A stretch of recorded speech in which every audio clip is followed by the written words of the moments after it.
65 million years پہلے ایک ایسے دور کا اختتام ہوا جو کئی سالوں تک چلتا رہا۔ ڈائناسورز جو کہ کئی سال تک دنیا کو رول کرتے رہے، ایک ایسٹیرائڈ کے زمین سے ٹکرانے کے نتیجے میں ختم ہو گئے۔ کریٹیشیس پیریڈ میں زمین پر ہر طرف زندگی پھیلی ہوئی تھی۔ بریکیوسورس اور ٹرائسیراٹاپس جیسے بڑے بڑے ڈائناسورز اس دور کی شاندار مخلوقات میں سے ایک تھے۔ صرف ٹرائسیراٹاپس ہی 12 ٹن تک وزنی ہوتے تھے، جو کہ تقریباً 1 ٹرک کے وزن کے برابر ہوتا ہے۔ لیکن پھر ایک ایسے دن کا آغاز ہوا جس نے پورا جہان الٹ کر رکھ دیا۔ ایک بھاری بھرکم ایسٹیرائڈ زمین سے آ ٹکرایا جس کا سائز تقریباً ماؤنٹ ایوریسٹ کے برابر تھا۔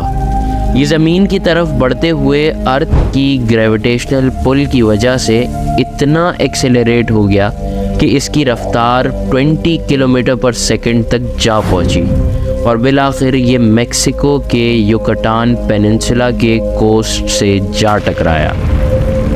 اس ایسٹیرائڈ کے زمین سے ٹکرانے کے نتیجے میں 1000 بلین ٹنز کا دھواں اور راکھ فضا میں پھیل گئی، جسے سورج کی روشنی کو بھی بلاک کر دیا۔ یہ ٹکرانا اتنا ہولناک تھا جیسے ہزاروں نیوکلیئر بامز زمین پر گرا دیے گئے ہوں۔ اس ٹکرانے سے اتنی میسیو انرجی ریلیز ہوئی کہ زمین پر 180 کلومیٹر گہرا گڈھا ہو گیا۔ یہ ٹکراؤ اتنا ڈسٹرکٹیو تھا، نتیجے میں چاروں اطراف میں آگ ہی آگ دیکھی جا سکتی تھی۔ ٹکراؤ سے اٹھنے والی شاک ویوز نے زمین کے مختلف حصوں میں زلزلے پیدا کر دیے۔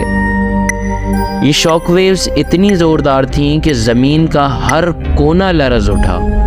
اس پر بھی انتہا نہ ہوئی تو آسمان سے ایسڈ رین برسنے لگی جو کہ اتنی ایسڈک تھی کہ جس چیز پر گرے اسے پگھلا دیتی تھی۔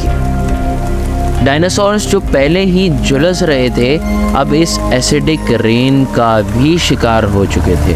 ایسٹیرائڈ کا اثر صرف زمین تک ہی محدود نہیں رہا بلکہ سمندر میں بھی 100 فٹ تک بلند لہریں پیدا ہونا شروع ہو گئیں، جنہوں نے دیکھتے ہی دیکھتے سونامی کی شکل اختیار کر لی۔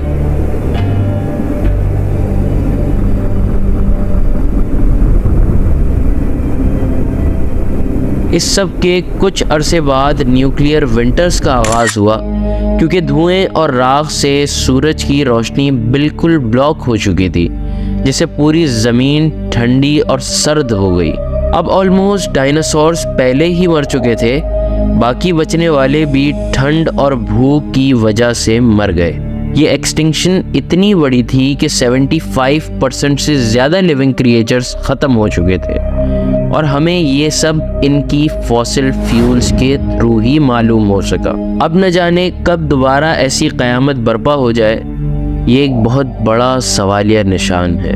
آپ کو کیا لگتا ہے، کہیں یہ وہی قیامت تو نہیں ہوگی جس کا ذکر بار بار قرآن مجید میں کیا گیا ہے؟ اپنے کمنٹس کے ذریعے اپنی رائے کا اظہار کیجیے۔ لائک اور سبسکرائب مسٹ ہے۔ ملتے ہیں پھر کسی شاندار ویڈیو کے ساتھ، جب تک کے لیے اللہ حافظ۔